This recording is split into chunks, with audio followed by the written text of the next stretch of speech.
Ladies and gentlemen, Dave Chappelle.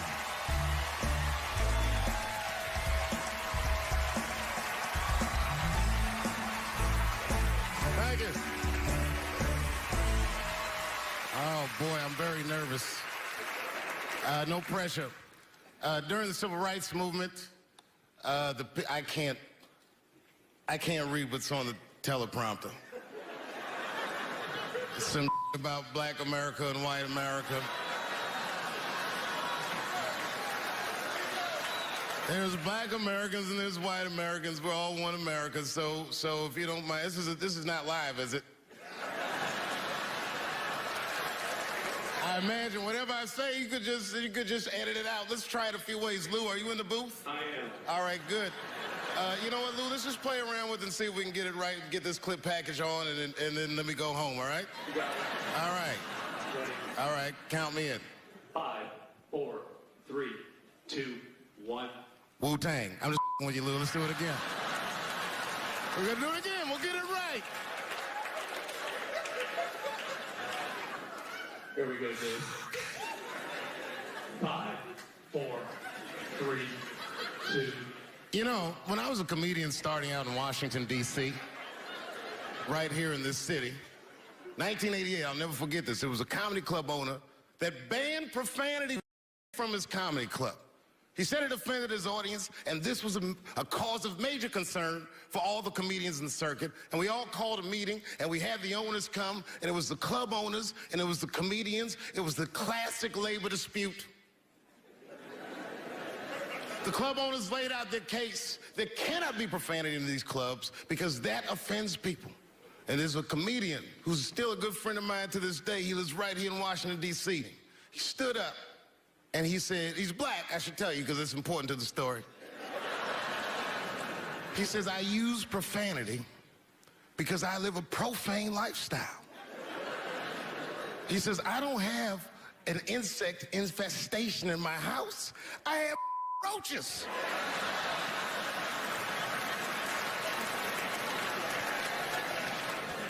My favorite comedians are like musicians, and the audience is their instrument. And the music they make is your laughter. And that's the laughter that I scored my entire life to. So now, some of my favorite American comedic composers. Thank you. When I lose my job, I lose my man. Treats me like a dog. He called me a dog. Yes, he did. What did he call me? An old dog. Sometimes I wished I was a dog and he was a tree. When you stop and think, football's a fair sport for my people. Only sport in the world a Negro can chase a white man and 40,000 people stand up and cheer him. See, in my neighborhood, the kids have a kind of a dubious reaction to that whole Santa Claus concept. They just don't believe that a white man will ride a reindeer through Harlem after midnight. In truth, white friend, it's you that all look alike. But look at the black people around you. We're all different colors. Black walnut, burnt almond, chocolate mocha, pecan, vanilla, yellow, mellow, light, bright, and damn near white. We come from the first people on the earth. You know, the first people on the earth were black people. We the first people had thought, right? We was the first one to say, Where am I? And how do you get to Detroit? I think maybe like 30 years ago, there was a woman that wanted to sing, and a black lady that sang opera that wanted to sing. What was her name? Mary Anderson. And this place was like segregated, and they couldn't sing here. And here we are, like not even 50 years later, a 22-year-old black man on stage getting paid to hold his. God bless America. I gotta go now. Y'all take it easy. Bye-bye.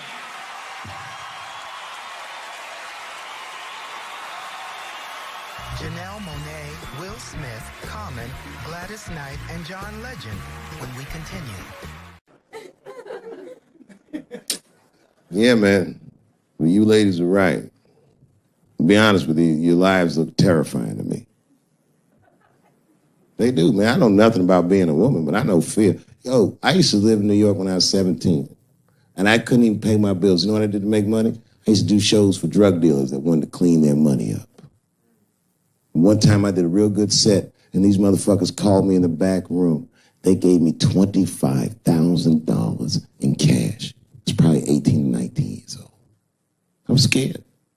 I thanked them profusely. I put that money in my backpack. I jumped on the subway and started heading towards Brooklyn at 1 o'clock in the morning.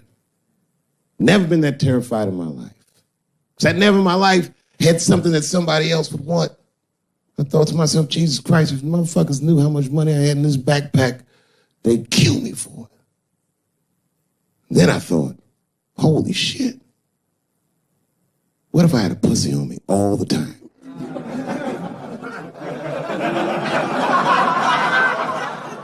That's what women are dealing with. I'm gonna tell you right now.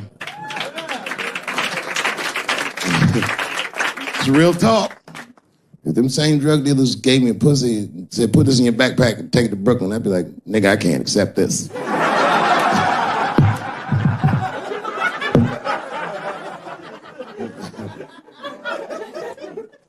I empathize, man, you know. Everybody gets mad because I say these jokes. But you understand that this is the best time to say them. More now than ever. And I know there's some comedians in the back. Motherfucker, you have a responsibility to speak recklessly. Otherwise... New York Times said that Louis C.K. jizzed on his own stomach. You know, I've busted a lot of nuts in my day. None of them were newsworthy. Shit was really gross, because they didn't just say it like I said it. They didn't just say jizz on the stomach. They said it in that fucking Pulitzer Prize winning style that the New York Times has. It was very descriptive, like, you know what I mean? Louis C.K.'s semen shot out like a volcano of misogyny, slowly drizzling down like lava, covering his freckled penis as it slowly dripped to a fiery crown of red hair. Jesus Christ, I'm trying to eat some huevos rancheros and these niggas is...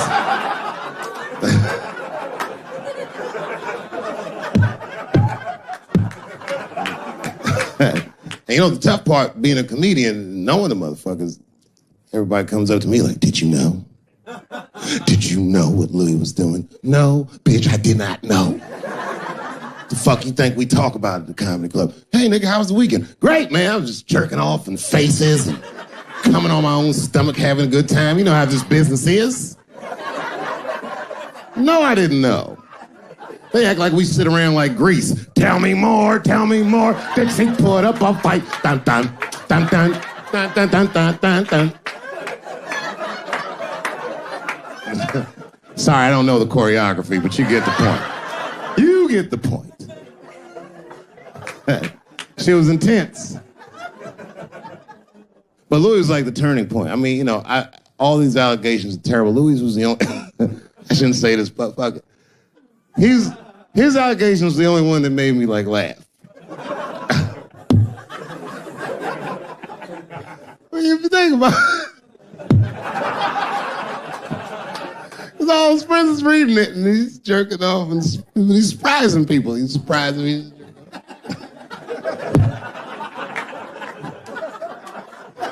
I just picture all the comics in comedy just reading it like, what?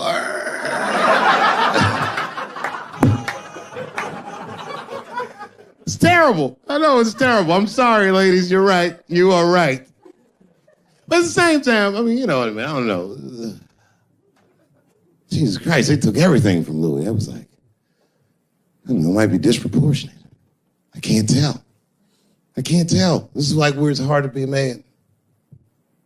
One lady said, Louis C.K. masturbating in front of me ruined my comedy dreams. Word? Well, then I dare say, madam, you may have never had a dream. Come on, man, that's a brittle spirit. That is a brittle-ass spirit, nigga. That shit is too much. This is a grown-ass woman. You know what this shit is like? It's like COINTELPRO. You know what that is? It's a program that the FBI had under J. Edgar Hoover. In this program, one of the many things they did was they would track the sexual habits of anyone they considered an enemy of the state. It was a live button. That's why they got all these fucking sex tapes with Martin Luther King fucking bitches. But lucky for us, he actually had a dream. You think if Louis C.K. jerked off in front of Dr. King, he'd be like, I can't continue this movement? I'm sorry, but the freedom of black people must be stopped. I didn't know this nigga was gonna pull his dick out and jerk off like this. I just thought we were gonna get a couple of drinks and chill. Show business is just harder than that. Them women sounding like, I hate to say it, they sound weak. I know it sounds fucked up, I'm not supposed to say that, but one of these ladies was like, Louis C.K. was masturbating while I was on the phone with him. Bitch, you don't know how to hang up a phone?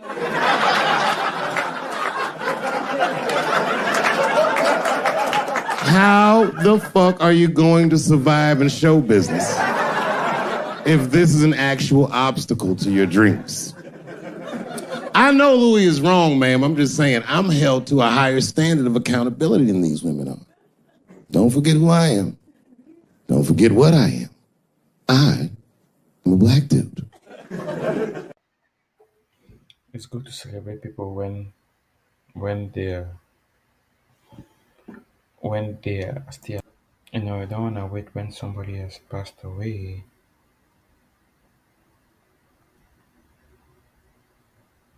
before you start celebrating them. You know, celebrate them when they're alive.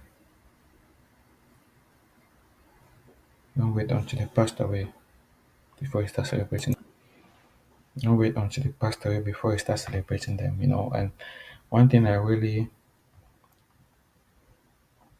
like about Dave Chappelle is his ability to celebrate people when they're alive. He knows how to celebrate people when they're alive, and that is why you see most of the time when they have like a celebration or something similar to that, they always call Dave Chappelle because he knows how to appreciate people.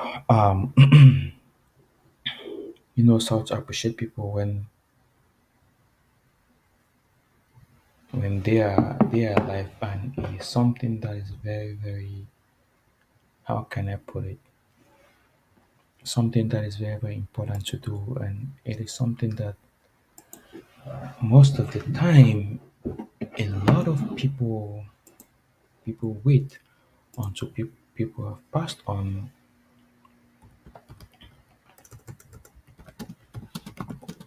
before they start before they start celebrating them.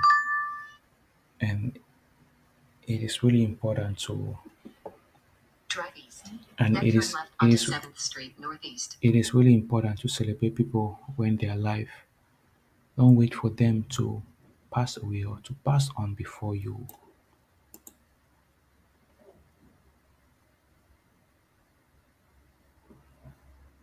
Don't wait for them to pass on before you celebrate them. You know, celebrate them when they're alive. Give them the credit, the admiration when needed, when they are still alive. Don't wait until they have died, then you start celebrating them. And one thing I really, really respect about Dave Chappelle is him celebrating people when they're alive, and not when they pass on. You know, and you can see how comedy plays a lot in uniting people because you see a comedian talking a joke, you can find white and black people laughing at it. And another thing too that really, really helped in uniting people after comedy was also um another thing that really helped in uniting people after comedy was also sports. Sport sport played a great role.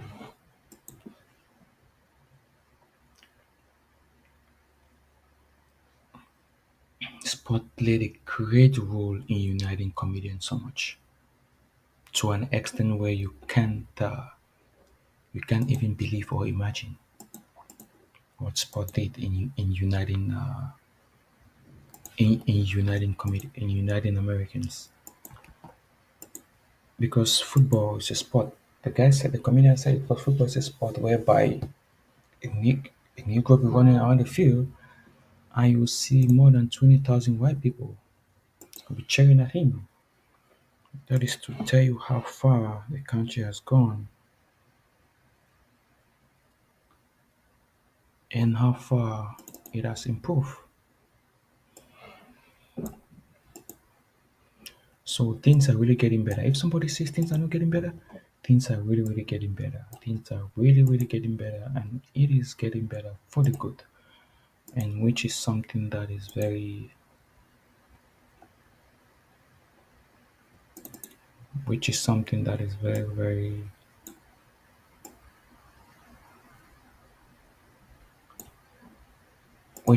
that is very, very important. That is very, very good.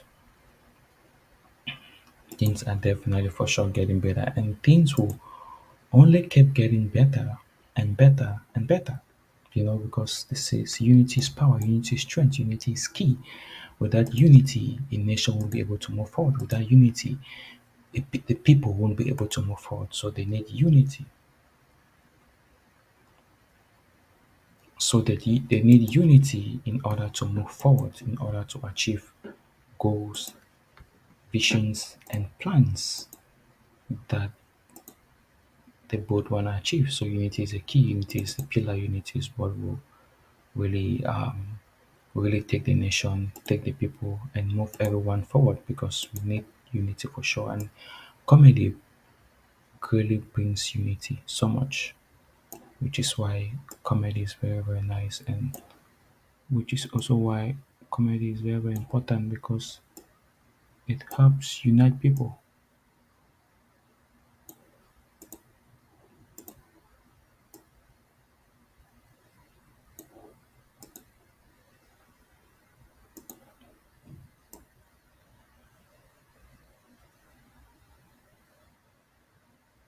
Because it helps unite people, and we really need unity in this age that we're living in.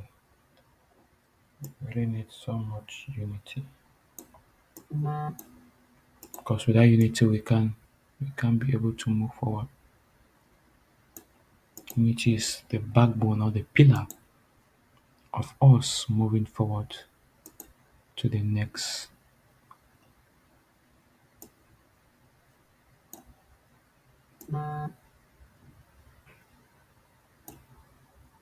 Unity is a backbone, is a pillar that we need to move forward to the next direction, or to the next phase,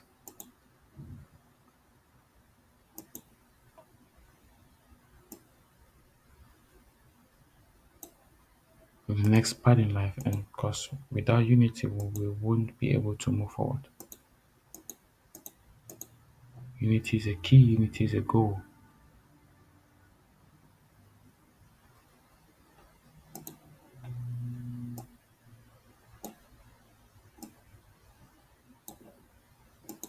Unity is a key, unity is a goal, unity is the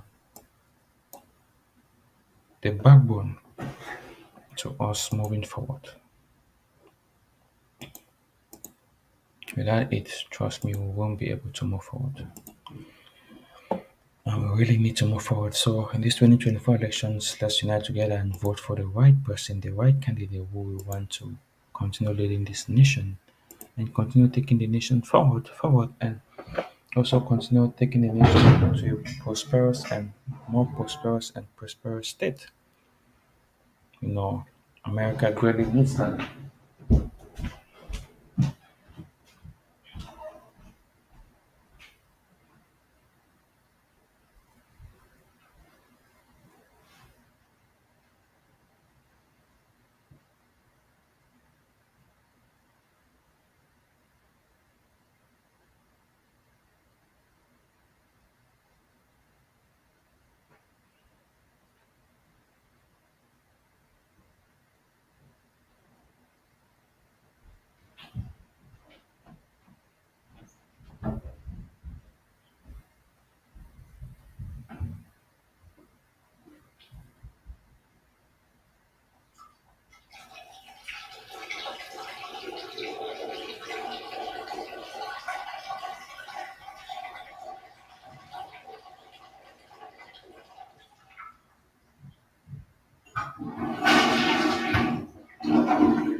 So we really need that.